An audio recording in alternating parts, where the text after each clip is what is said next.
하나님의 말씀 요한복음 17장 1절에서 5절의 말씀까지입니다. 1절의 말씀 읽겠습니다. 예수께서 이 말씀을 하시고 눈을 들어 하늘을 우러러 이르시되 아버지여 때가 이르렀사오니 아들을 영화롭게 하사 아들로 아버지를 영화롭게 하게 하옵소서.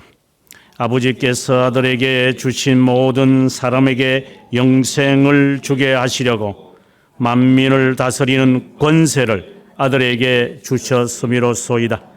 영생은 곧 유일하신 참 하나님과 그가 보내신 자 예수 그리스도를 아는 것이니이다.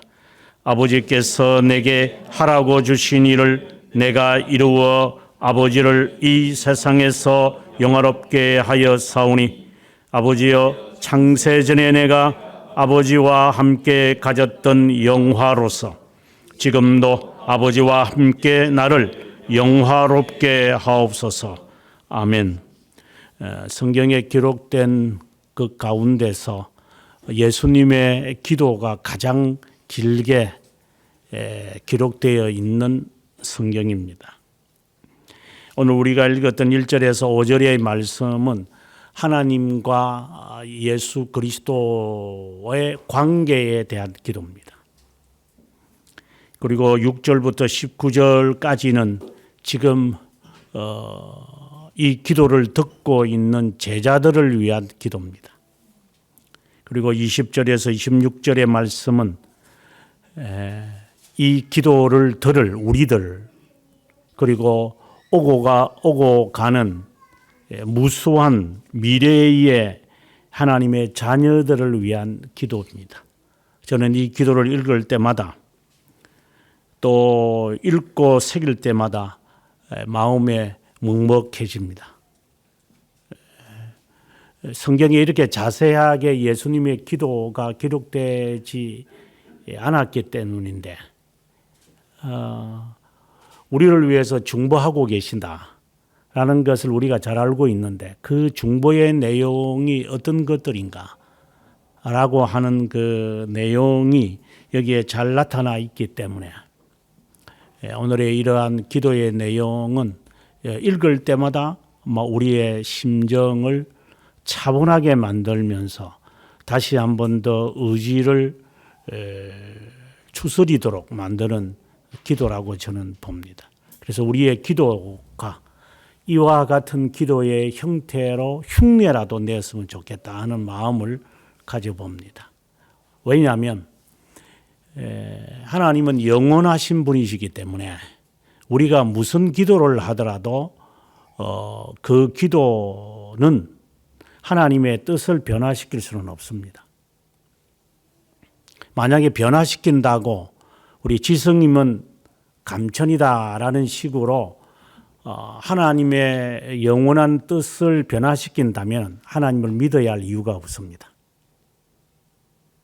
인간은 지에게만 좋은 것만을 기도합니다. 그런데 그 기도에 따라서 우리의 기도가 정말 진실하게 흠이 없고 욕심이 없는 그런 기도가 과연 얼마나 되겠습니까?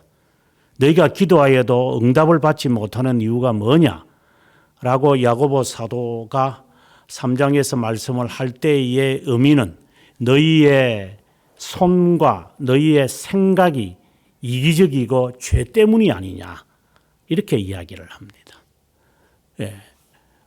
우리가 우리의 기도로 하나님이 뜻을 변화시킨다라고 말한다면 우리의 기도가 흠이 없다라는 것이 어야 될 것입니다. 우리가 형식상으로는 다른 사람을 위해서 기도한다. 국가를 위해서 기도한다. 그리고 내가 속해 있는 단체를 위해서 기도한다. 이렇게 공치례를 하지만 과연 그것이 숨김이 없는 진실한 것인가요? 만약에 그것이 그렇다라고 한다면 하나님의 뜻을 변화시킬 수 있을 겁니다. 그렇다면 우리는 타락 무관할 것이고 허약하거나 악의 삼총사와 같은 것과는 무관한 사람일 것입니다. 쉽게 말한다면 신이다 이 말입니다. 그래서 마치 신격의 합의처럼 마치 헤라클레스를 내보내고 제우스가 헤로디아하고 서로 이야기하면서 그래 저 사람 도와줄까? 우리 아들 도와줄까 말까? 이제 이런 식으로 신인 자들 물론 신하지만 이제 그렇게 연상을 하는 것처럼 그런 신의 세계입니다. 신의 세계. 인간도 그 정도는 압니다. 신은 세상을 쳐다보고 간섭하고 그 사람 가운데 누구를 도와줄고 이런 것은 신의 영역입니다. 그러나 그가 행하는 것을 다 알고 있기 때문에 신은 좀처럼 도와주지 않습니다. 그것은 기본적 인간이라면 그 정도는 생각합니다. 하물며 인간의 기도가 하나님을 변화시킨다고 하는 이 망령된 소리를 찌끄렸다면 그 사람은 하나님을 모독한 사람입니다. 그러면 우리 기도하지 말까요? 잘 됐네. 안 그래도 기도하기 싫은데. 우리는 죄인이고 하나님 뜻 못 바꾼다는데.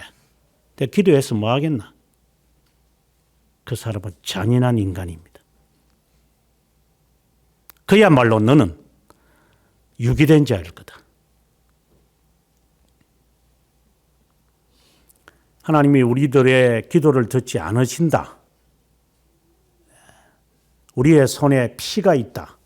이런 등등의 것은 순결하기 위하여 살아라 라고 하는 권면의 말씀인 거지 기도할 필요가 없다라는 것은 아니죠.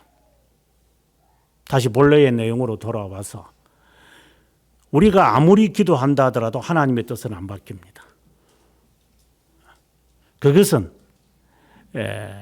하나님은 신이시고 우리가 죄인이기 때문에 그렇다. 그런 단순하게 제가 말씀을 드렸지만 실제로 그런 것은 아닙니다. 하나님은 영원하시기 때문에 하나님은 불변합니다. 그 하나님의 뜻을 찾으려는 자가 하나님의 백성들입니다. 그래서 자신의 뜻을 굽히고자 하는 겁니다. 끊임없이 해야 됩니다. 조금의 실수하면은 큰일 납니다. 방심해서도 안 됩니다. 이것은 인간이 어쩔 수 없이 지금 여러분들이 모르겠습니다. 기도 생활을 제대로 하는지 안 하는지 저는 잘 모르겠지만 한번 갈 때까지 가보십시오. 어떤 일이 발생하는지.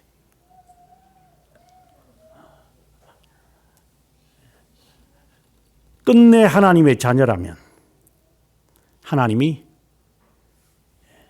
남편과 두 아들을 죽여서라도 하나님이 돌아오게 합니다. 하나님의 자녀는 기도하지 않게 하시지 않습니다.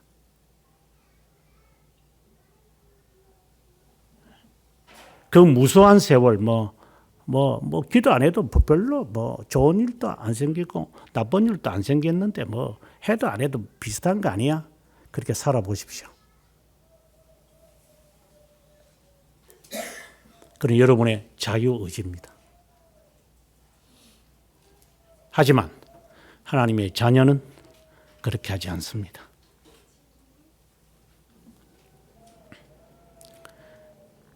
예수 그리스도의 이 기도의 이 모본은 우리가 어떻게 기도해야 되는지를 잘 말해 줍니다.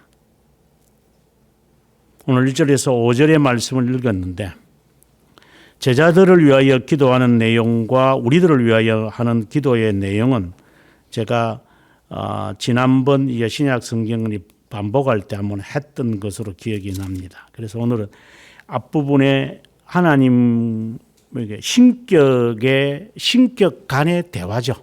이 신격 간의 이 대화가 어떤 것이었는지 여기에 기록된 데에서 우리가 살폈으면 좋겠습니다. 눈을 들어 하늘을 우러러봤다. 이거는 기도의 전형적인 모습입니다. 기도했다라는 겁니다. 아버지여 때가 이르렀사오니 아들을 영화롭게 하사 아들로 아버지를 영화롭게 하게 하옵소서. 먼저 하나님 예수 그리스도의 기도는 첫 번째가 나옵니다. 하나님을 영화롭게 했다라는 겁니다. 두 번째는 2절에 가보면은 아버지께서 아들에게 주신 모든 사람에게 영생을 주게 하시려고 만민을 다스리는 권세를 아들에게 주셨사오니 영생은 하고 영생에 관한 기도입니다. 영광과 영생입니다. 그래서 이 두 개념을 우리가 파악해야 신격 간의 이 대화, 기도가 무엇인지를 알게 됩니다. 실제로 이렇게 기도해야 됩니다. 이런 기도 외에는 주께서 처음부터 말했지만 하나님 안 들으십니다. 안 듣는다는 말은 좀 극단적인 표현이고 그건 염불이기 때문에 그렇습니다. 하나님의 뜻에 내가 하려고 생각하는 것이 순응하느냐 안 하느냐 이것이 우리의 기도의 핵심이 되어야지 달라는 기도는 그건 기도 아닙니다. 그건 염불입니다. 네 사업 잘 되게 해 주십시오. 내 자식 잘 되게 해 주세요. 그게 염불이지 그게 기도입니까? 그건 네가 하는 일이잖아요. 네가 열심히 해서 시험 치면 되는 거고 네가 인간 행동 제대로 하면은 자녀가 말 들을 것이고 부모와 자녀와의 이 관계도 네가 해야 될 거잖아요. 모두 우리가 할 겁니다. 건강의 문제든지 사회의 문제든지 그런 내가 해야 될 문제를 왜 하나님께 떠맡겨서 내가 기도했는데 하나님이 이렇게 들어줘야 안 들어줘 그렇게 합니까? 그건 염불이지 그건 기도 아닙니다. 그런 식으로 기도하면 안 됩니다.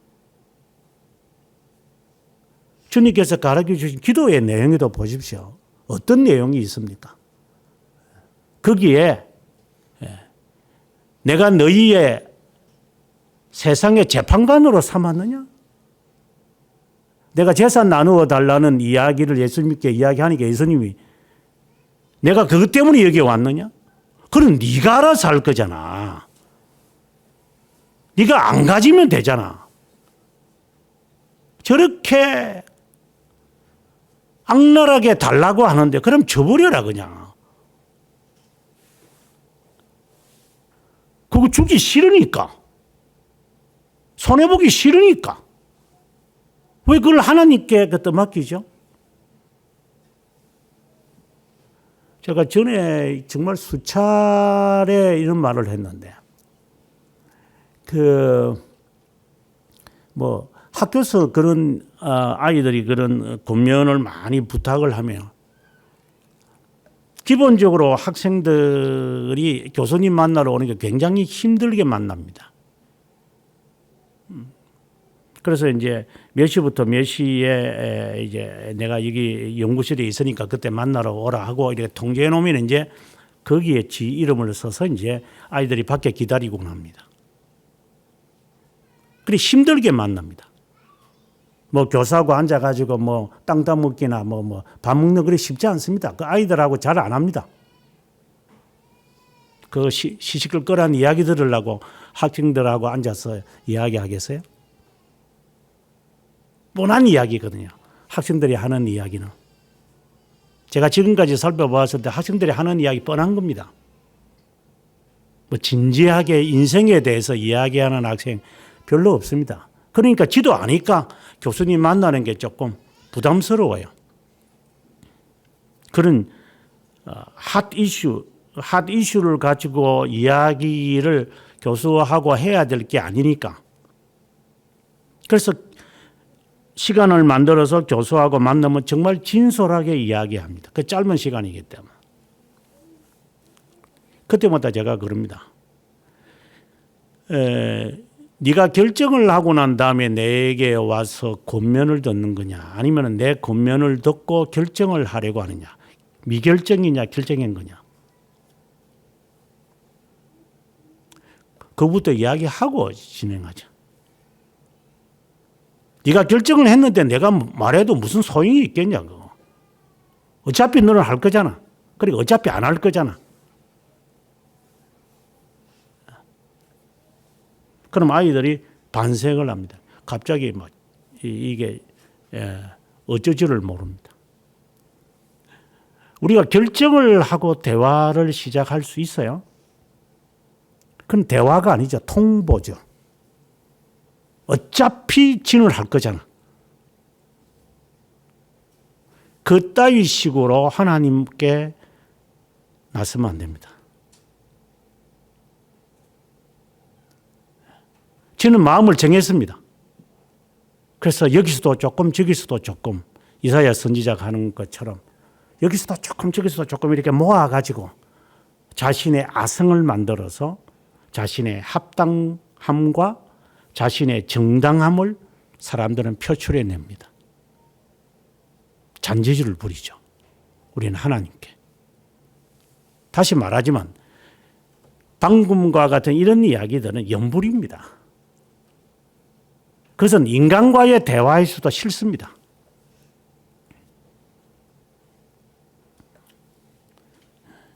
하물며 하나님 앞에 어떤 기도를 드려야 하는지 주님께서 모본을 보여주셨기에 우리는 그것을 따라가면 됩니다. 당신의 이름이 거룩하게 되기를 원합니다. 당신의 뜻이 이 땅에 이루어지기를 하늘에서 계획된 대로 이 땅에 이루어지기를 원합니다. 그렇게 기도하면 됩니다. 그런데 그런 기도는 안 합니다. 왜? 지는 마음속에 먼저 딱 결정을 해놨기 때문입니다. 하나님이 들어올 기회나 어떠한 여지가 없습니다. 지가 다 해놨기 때문에. 그런데 그것이 기도라고 합니까? 염불이죠. 그거 회개하라는 겁니다.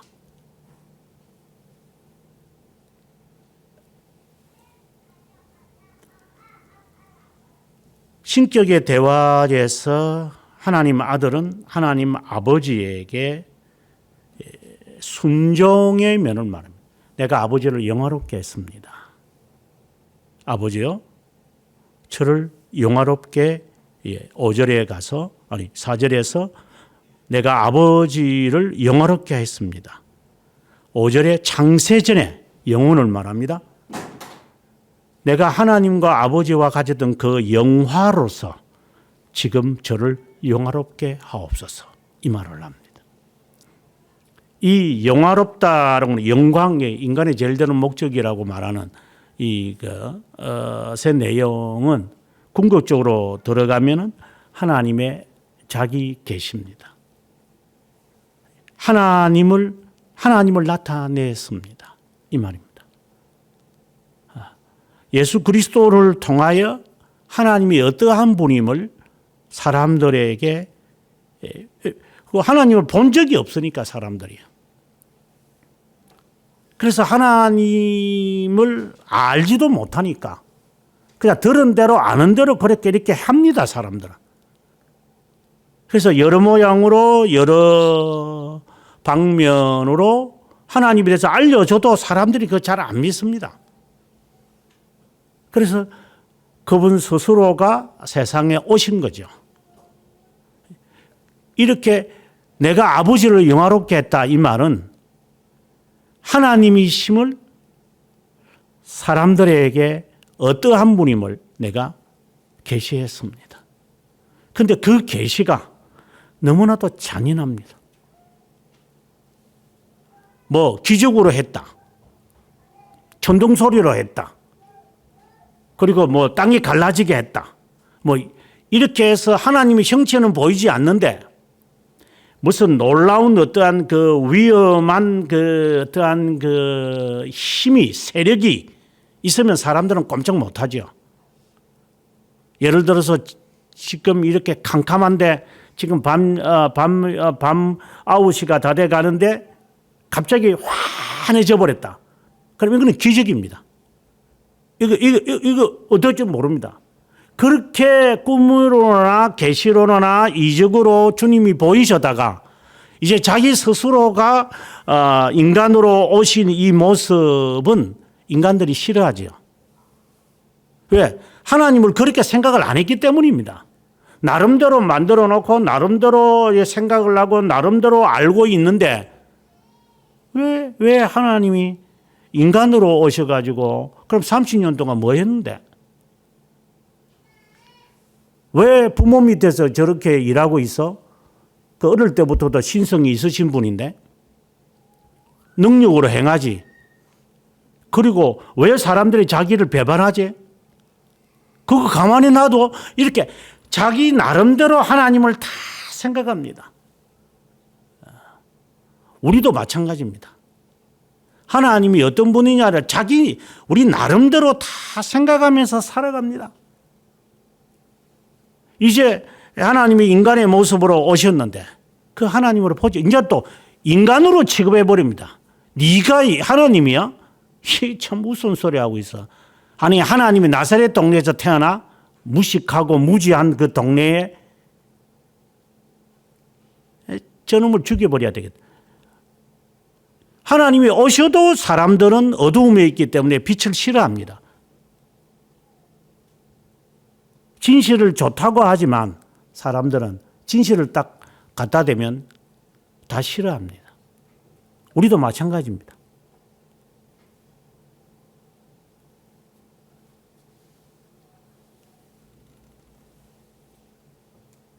하나님이 어떤 분이심을 우리에게 계시하는 것이 우리를 하나님이 자신의 영광을 우리에게 비추시는 것이다. 그래서 빛으로 왔다. 이렇게 요한복음 1장에는 그렇게 말하는 겁니다. 그런데 사람들이 싫어한다는 거죠. 사람들이 싫어하든 안 하든 그건 별로 중요하지 않습니다. 왜? 아버지께서 내게 주신 자 2절에 보면 아버지께서 아들에게 주신 모든 자 그리고 3절에 보내신 자 예수 그리스도를 아는 것인데 그것을 내가 하러 여기에 왔습니다. 6절에 가보면 이제 내게 주신 사람들에게 내 아버지의 이름을 나타내었습니다. 이게 같은 말입니다. 내가 영화롭게 아버지를 영화롭게 했다. 당신이 나에게 주신 사람들이 있어요. 그 사람들에게 나는 아버지를 나타내었습니다. 이 말은 지금 1절에 있는 말씀과 그리고 2절에 있는 말씀, 5절에 있는 말씀과 같이 영화롭게 했다라고 하는 말입니다. 하나님은 우리의 삶 속에 자신을 계시합니다. 이걸 우리는 하나님의 영광이 임했다 이렇게 말합니다. 가장 비근한 예로서 모세가 하나님을 40일 동안 만났을 때에 얼굴에 광채가 났다 이랬습니다. 사람들이 밝아서 보지를 못해가지고 얼굴에 수건을 가렸다. 이거는 그냥 외부적인 가시적인 이야기입니다만은. 하지만 하나님의 얼굴의 빛을 백성들에게 비춰달라는 것이 민수기의 26장에서 말하는 제사장 레위 지파의 기도입니다. 3번이나 말합니다. 당신의 얼굴을 당신의 백성에게 향하사 당신의 얼굴의 빛을 비추소서. 이것은 하나님의 자신의 계시입니다. 자기 계시죠. 나다.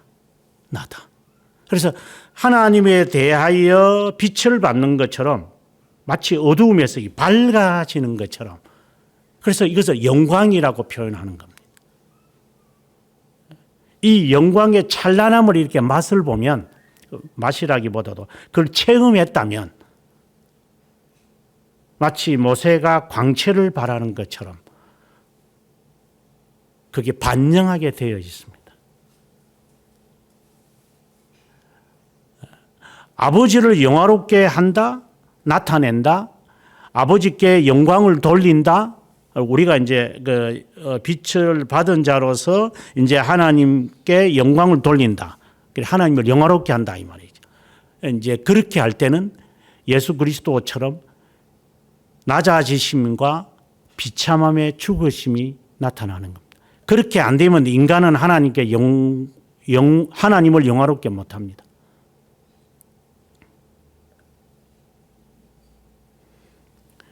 인간들은 여기서 이제 조작거려서 뭔가 일을 만들어 가지고 하나님을 영화롭게 한다고 이렇게 조작합니다. 그런 만화를 많이 봤을 겁니다. 아니면 연속곡을 많이 봤든지. 한 작가의 그 머릿속에서 나오는 그것에 농지작거리는 그것에 농락을 당한 겁니다. 그는 영광이 아닙니다. 하나님의 영광을 체험하고 그래 하나님의 자기 계시를 내가 경험을 한 사람 그리고 내가 이제 하나님의 뜻을 따라 살겠다라고 하는 사람들은 이제 그때부터 대가를 치릅니다. 하나님의 규례를 따라 살아가는 것이 참 힘들기 때문입니다. 그것이 하나님께 영광이 되는 겁니다. 우리가 만든 아무리 아름다운 것을 가지고 하나님께 내어놔도 이 세상에 있는 모든 전기를 총동원하더라도 태양과 비교도 안 될 겁니다. 그런데 무슨 하나님께 영광이 되겠습니까? 하나님의 영광을 위해서 한답니다. 그래, 하십시오.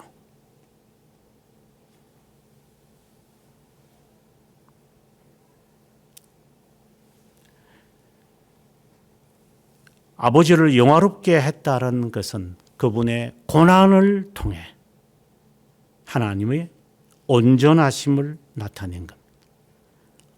예수 그리스도의 죽으심이 하나님을 영화롭게 했다. 그 말이 아닙니다.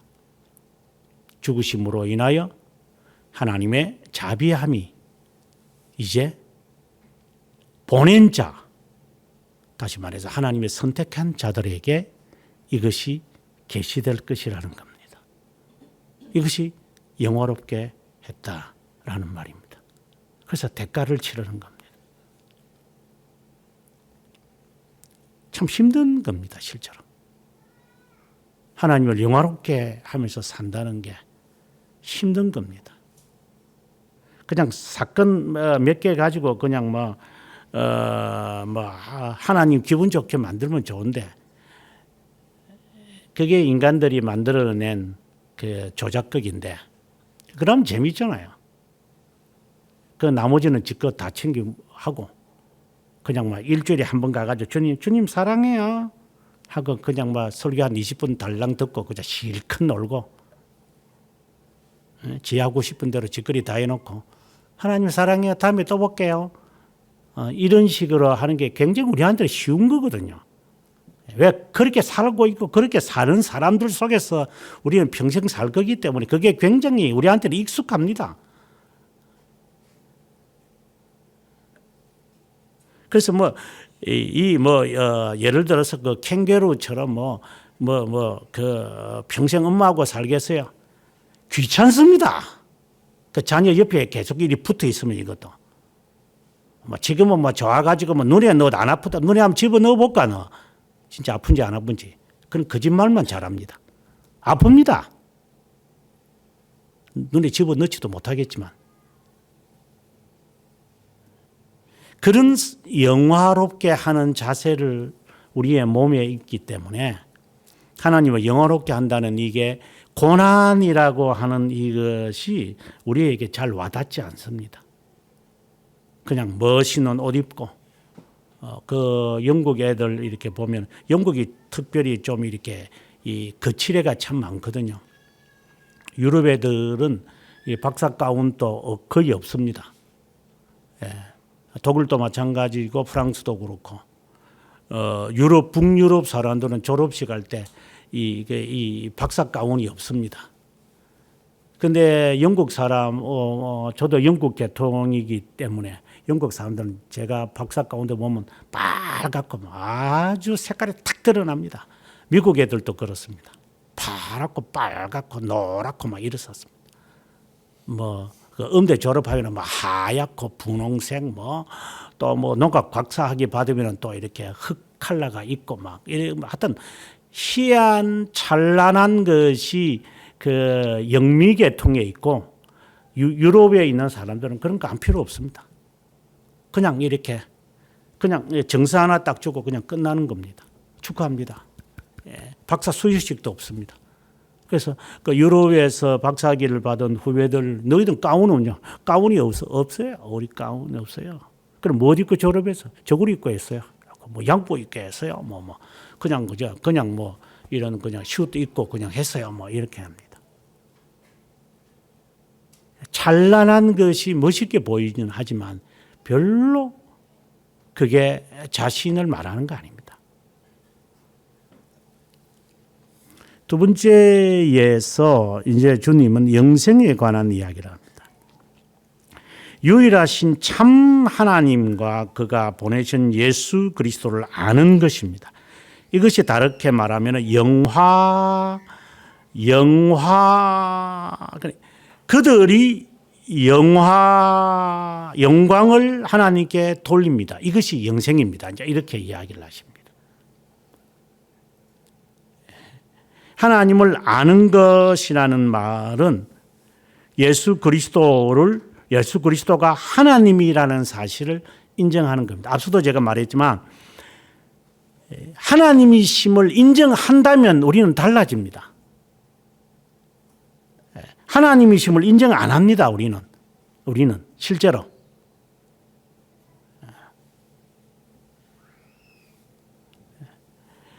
유일하신 하나님, 삼위일체를 말할 수도 있겠습니다만은 보내신 자 이렇게 이야기를 합니다. 이것은 순종을 의미합니다. 하나님 자신이 하나님이신데 아버지의 말에 순종하여 고통을 받으러 인간으로 온다. 이거는 우리가 어떻게 하나님을 영화롭게 해야 되느냐를 잘 말해주는 고백입니다. 하이델베르크 12문에 보면은 제가 충격적인 것 가운데 하나가 요즘에 그런 신학적인 쓸데없는 말들을 신학자나 목사들이 그렇게 이슈를 만들지만 능동해, 순종, 수동 순종 말다는 소리들만 하고 있지만 별 의미도 없습니다.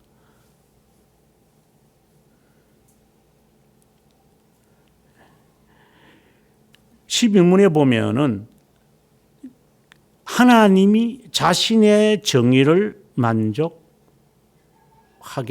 하실 거다. 이렇게 말합니다. 정의는 유기된 자에게 내려집니다. 정의의 심판도 그렇습니다. 그런데 자신이 정의를 만족해 한다고 우리는 고백합니다. 이게 순종을 말합니다.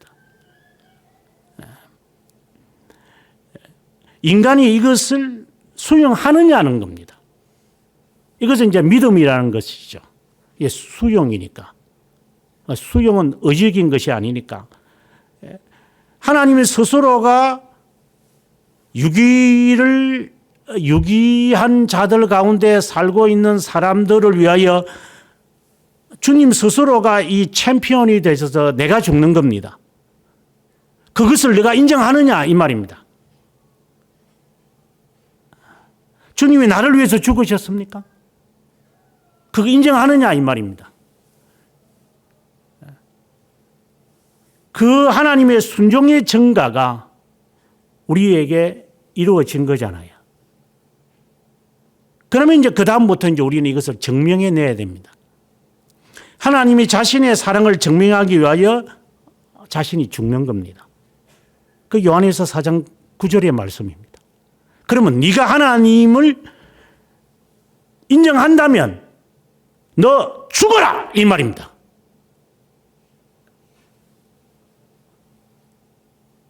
죽지 않으면서 순종한다고?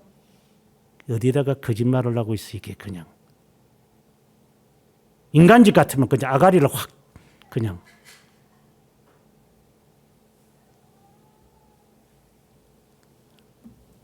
하나님의 순종을 전가받은 자가 순종을 안 해요.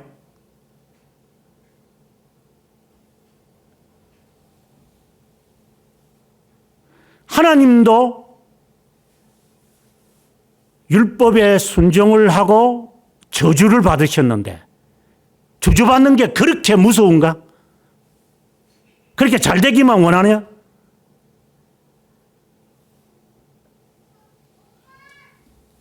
도대체 하나님을 수용한다는 의미가 뭐냐 이 말이에요. 예수 그리스도의 순종의 전가가 이루어졌다. 무엇이 이루어진 건데? 부모한테서 받은 유산 가지고 살겠다고? 그래서 부모한테 잘 보이는 거가?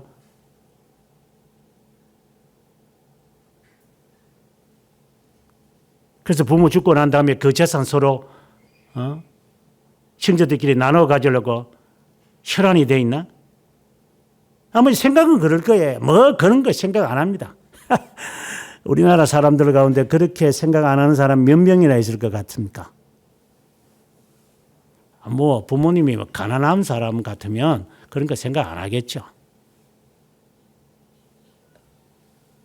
수십억이 있고 수백억이 있다면 내가 그래도 장인데 니는 차잖아. 니는 셋이고 그렇게 안 할 것 같습니까? 뭐 여기에 뭐 처녀들이 있고 뭐 여기에 뭐 총각들이 있죠. 이거 뭐 그런 거 내 배꼽이 빠지겠다. 거짓말을 하고 있어요. 그런 인간은 세상에 없습니다. 저는 이만큼 저를 키워주는 것만으로 저는 만족하니까 뭐 기정을 하시든지 뭐 어떻게 나누어 주든지 알아서 하십시오. 저하고는 상관없습니다. 그렇게 하는 사람이 과연 여러분은 그렇게 할 것 같습니까?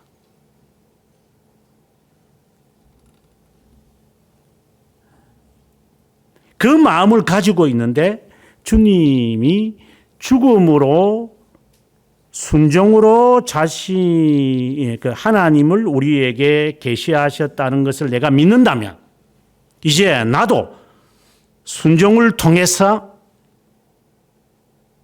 하나님만 드러나게 하기 위한 삶을 사는 사람이 얼마나 될 것 같은가 이 말입니다. 만약에 앞에 말한 것처럼 나 유산 필요 없어요. 사회는 그러죠. 양도세, 상속세 아주 세게 매깁니다. 우리나라는. 미국도 그렇습니다. 상속세 상당히 셉니다. 예. 그냥 이어받으니까. 그래서 이것을 빨리 나눠줘 버리라 이 말이에요. 사회에 환원시켜라. 세상도 그럽니다. 근데 자녀들은 안 그러죠. 어쨌든 받아 챙기려고 그럽니다. 그래서 그 세금을 피하는 방법을 우리는 찾아냅니다. 어떻게 해서든지 간에. 그래서 뭘 하나 법인 단체를 하나만 만들든가 무슨 어떤 영화 배우가 죽으면서 500억을 사회에 기증했다. 기증하기는 뭘 기증해? 그냥 지 이름 하나 무슨 센터 하나 떡 만들어 놓고 그거 사회에 기증했다고 그래 합니다. 그게 장로입니다. 의사면서. 그게 사람은 대서특별합니다. 저 사람 500억이나 그렇게 했다고. 사회에 기증했다고. 근데 그 기증이 어디로 갔는가? 나한테는 안 왔는데.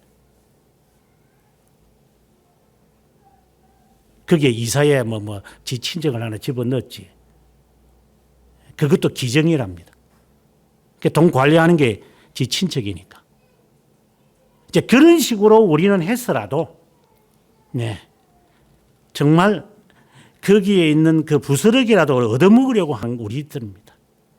만약에 그것이 나쁜 마음으로 우리의 본심이라면 하나님의 순종하심을 우리가 받아서 고난을 통하여서 우리가 하나님의 자녀임을 하나님이 어떠한 분이심을 내가 깨닫게 했더라면 우리가 그렇게 사는 것이죠. 이것을 가르쳐 주님은 영생이라고 한 겁니다. 그건 하나님과 교제하고 있다는 겁니다. 그 이상은 필요가 없습니다. 여기서 영생이라는 것은 제가 늘 말하지만 이터널 라이프라는 말과 에버래스팅 라이프의 차이를 두는 것이 좋다 이런 말을 했는데 이것은 이터널 라이프입니다. 하나님과의 영광의 교제다 이 말입니다. 예, 지상에서는 영광의 교제가 좀 부족하지만 그러나 영원한 나라에서는 그 영광의 교제가 이루어집니다. 영원한 영화로운 교제다 이렇게 되겠죠. 하나님과 교제를 말합니다. 영생은 하나님과의 교제를 지금 세상에서 하고 있기 때문에 우리가 앞서 말했던 그 무슨 어려움 하나님을 드러내게 하고 하는 이러한 것이 자연스러운 겁니다. 교제하고 있기 때문에. 청년 남녀들이 교제할 때 무슨 조건을 가지고 너희 엄마가 얼마 해준대 우리 결혼하면? 우리 결혼하면은 뭐라도 하나 준대? 만약에 그렇게 했다고 합시다.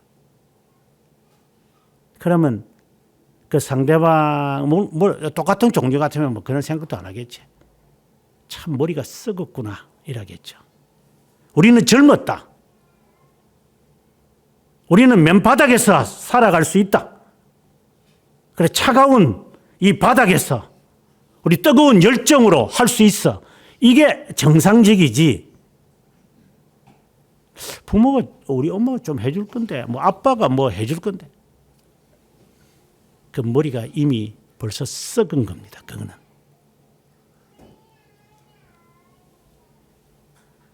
그럼 또 그러지. 싫다는데 주는데 어떻게 해요?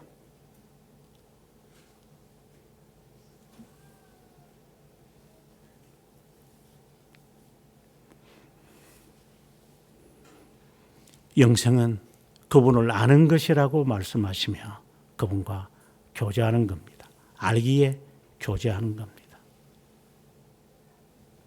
이것이 잘 드러나는 게 예수님이 겟세마네 동산에서 기도할 때입니다. 아버지요, 아버지의 뜻이 이루어지기를 원합니다. 이것이 오늘의 말씀한 것처럼 영화롭게 하였습니다. 제가 이 고난을 집니다. 이 길 외에는 하나님을 영화롭게 못합니다. 이 길만이 우리의 삶에서도 하나님을 영화롭게 하는 겁니다. 그러면서 5절에 아버지, 영원에 내가 아버지와 함께 가졌던 영화, 지금도 함께 나를 영화롭게 하옵소서. 이거는 교제를 말합니다. 하나님, 내가 하나님의 아들임을 증명하옵소서. 이 말은 이제 부활을 의미합니다. 1차적으로는 부활입니다. 예수님의 부활을 통하여. 그런데 예수님 스스로 부활하시면 되는데 왜 이런 기도를 하였는가? 그건 우리를 위한 겁니다. 죽지 않고 어떻게 부활하겠느냐? 죽어야 부활하지 않느냐?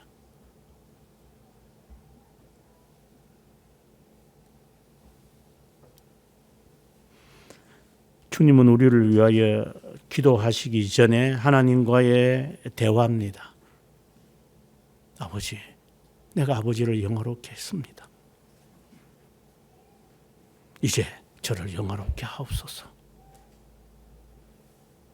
이제 주님은 죽기 전에 이제 하시는 말씀이죠. 이제 당신을 온전히 세상에 알리겠습니다. 자신을 죽기까지 사랑하시는 그 사랑을 제가 온전히 보이겠습니다. 이것입니다.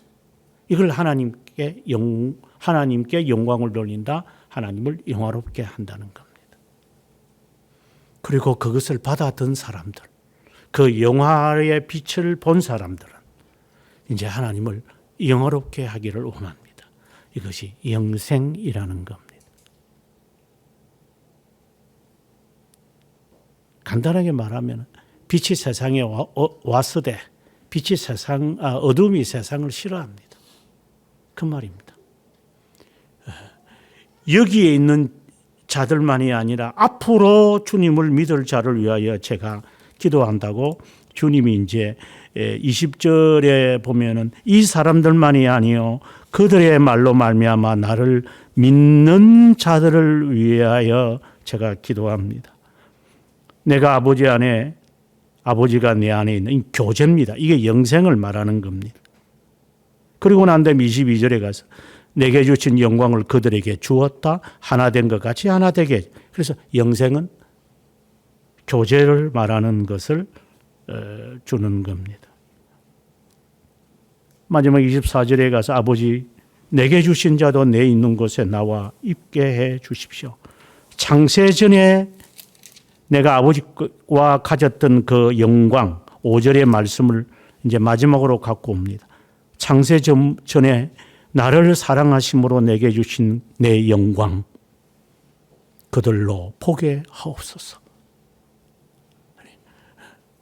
당신의 빛을 보여주셔서 그 어두움은 빛을 싫어하더라도 빛을 맞이하는 자들을 비추셔서 주님을 알게 하옵소서.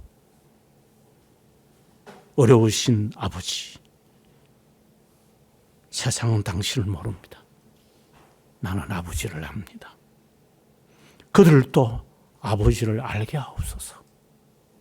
이는 선택된 자를 말합니다. 내 아버지의 이름을 그들에게 알게 했습니다. 이거는 영광입니다. 또 알게 할 것입니다. 우리들의 말합니다. 나를 사랑하신 사랑이 그들 안에 있는 겁니다. 이는 영생입니다. 그래서 주님은 기도의 핵심이 영광과 영생으로 계속해서 다르게 표현을 하지만 이 주제가 계속 엮어져서 동아줄이 되어서 마지막까지 임하는 겁니다. 잊지 마십시오. 주님은 자신을 나에게 죽으면서 계시하셨습니다. 나는 그것을 믿습니다. 그래서 나도 죽노라. 사도 바울의 말입니다. 나도 죽겠다. 이거는 주님의 영광을 체험한 사람이고 그 사람이 하나님께 영광을 돌리는 사람은 죽는 겁니다. 골 집어 넣어서 기분 좋아가지고 8강 올라갔다고 하다가 나중에 4강에서 떨어지면 어떻게 해요? 그래서 하나님께 영광을 돌리는 쇼를 할 겁니까? 그것은 하나님이 원하시는 영광이 아닙니다. 삶 속에서 나는 죽고 주님만 부하게도 마시고 가난하게도 마시고 주님을 잊지 않기를 원합니다. 이런 영생 이것을 하나님 원합니다. 이 기도를 주님은 들으실 겁니다.